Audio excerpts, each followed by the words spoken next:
ಯೋಗ ಮಾಡುವುದರಿಂದ ರೋಗ ಬರುವುದಿಲ್ಲ. ದೇಹವನ್ನ ನಮ್ಮ ನಿಯಂತ್ರಣದಲ್ಲಿ ಇಟ್ಟುಕೊಳ್ಳಬಹುದು. ಆ ಒಂದು ನಿಟ್ಟಿನಲ್ಲಿ ಪ್ರತಿಯೊಬ್ಬರು ಯೋಗ ಮಾಡುವುದರ ಮೂಲಕ ತಮ್ಮ ಆರೋಗ್ಯವನ್ನ ಸಮತೋಲನದಲ್ಲಿಟ್ಟುಕೊಳ್ಳಬಹುದು ಎಂದು ಸರ್ಕಾರಿ ಹಿರಿಯ ಪ್ರಾಥಮಿಕ ಪಾಠಶಾಲೆಯ ಗೌಸ್ ಫಯಾಜ್ ಹೇಳಿದ್ದಾರೆ.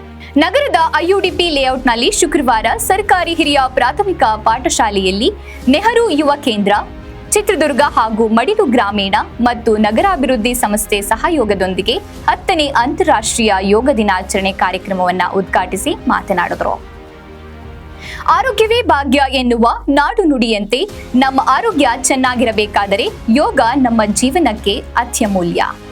ಆಯಸ್ಸು ಹೆಚ್ಚಾಗಬೇಕಾದರೆ ಪ್ರತಿದಿನ ಯೋಗ ಮಾಡುವುದರ ಮೂಲಕ ನಮ್ಮ ಆರೋಗ್ಯವನ್ನ ನಾವು ಸದೃಢವಾಗಿ ಕಾಪಾಡಿಕೊಳ್ಳಬಹುದು ಎಂದು ತಿಳಿಸಿದರು. 100 ವರ್ಷಗಳ ಹಿಂದೆ ಅನೇಕ ಋಷಿ ಮುನಿಗಳು 100 ವರ್ಷಗಳ ಕಾಲ ಬದುಕಿರ್ತಿದ್ರು.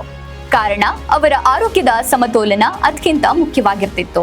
ಹಾಗಾಗಿ ನಮ್ಮ ಆರೋಗ್ಯವನ್ನ ನಾವು ಕಾಪಾಡಿಕೊಳ್ಳಬೇಕಾದರೆ ಸದೃಢವಾದ ದೇಹವನ್ನ ಕೂಡ ಕಾಪಾಡಿಕೊಳ್ಳಬೇಕು. ಉತ್ತಮವಾದ ಊಟ ಸೇವನೆ ಮಾಡಬೇಕು.